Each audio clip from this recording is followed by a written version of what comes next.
ନମସ୍କାର ସାଙ୍ଗମାନେ। କାମ ଦାମ ସାରି ପଖାଳ କରିଦେଇ ଭାବିଥିଲି ବସି ଆଜି ଟିକେ ସିରିଏଲ ଦେଖିବି ବୋଲି ସ୍ୱାମୀ ଆମର ଗୋଟେ ଶେଉଳ ମାଛ ଆଣି ମୋତେ ଧରେଇ କହିଲେ ତାକୁ କେଳେଇ ରାନ୍ଧିକି ଖାଇତେ ଦେ ବୋଲି। କ'ଣ କରିବି ଭାବି ପନିକିରେ ପିଟି ପିଟି ତାକୁ ଆଜି ମୁଁ ମାରିଲି। ତାପରେ ମାରି ସାରିଲା ପରେ ତାକୁ କାଟି ଛଡ଼େଇ ଭଲସେ କାଟି ତାକୁ ଧୋଇ ଭାବିଲି ଯାଉଛି ସୋରିଷ ଟିକେ ଭେଦେଇ ଦେବି। ସୋରିଷ ରସୁଣ ଜିରା ଲଙ୍କା ଦେଇ ବାଟିକି ଭଲସେ ତାକୁ ଝୋଳ କରିକି ଆଜି ଯେଉଁ ବର୍ଷା ପାଗ ଆମର ଇଆଡ଼େ ପବନ ବର୍ଷା ପ୍ରବଳ। ଆପଣଙ୍କ ଆଡ଼େ ବର୍ଷା ପବନ ହେଉଛି ନା ନାହିଁ କମେଣ୍ଟରେ ମୋତେ ନିଶ୍ଚିତ ଜଣାଇବେ। ଆଉ ଶେଉଳ ମାଛର କେତେ ରେଟ୍ ଅଛି ଆପଣମାନେ ତ ଜାଣିଥିବେ। ଆମର ଶେଉଳ କିଣିକି ଅଣା ହେଇନାହିଁ, ଗଡ଼ିଆରୁ ଧରା ହେଇଛି।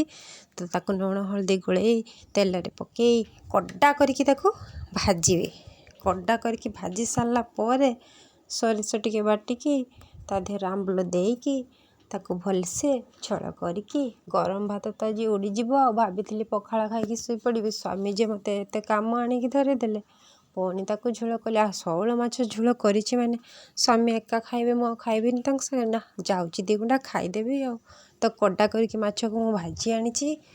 ତ ଚାଲନ୍ତୁ, ମସଲା ମସଲି ହେଇଗଲା, ଜିରା ଦିଟା ଫୁଟେଇଦେବା, କଡ଼କଡ଼ କରିକି ପିଆଜ ପକାଇଦେବା, ତାପରେ ଖଡ଼ ଖଡ଼ କରିକି ରାନ୍ଧିଦେବା।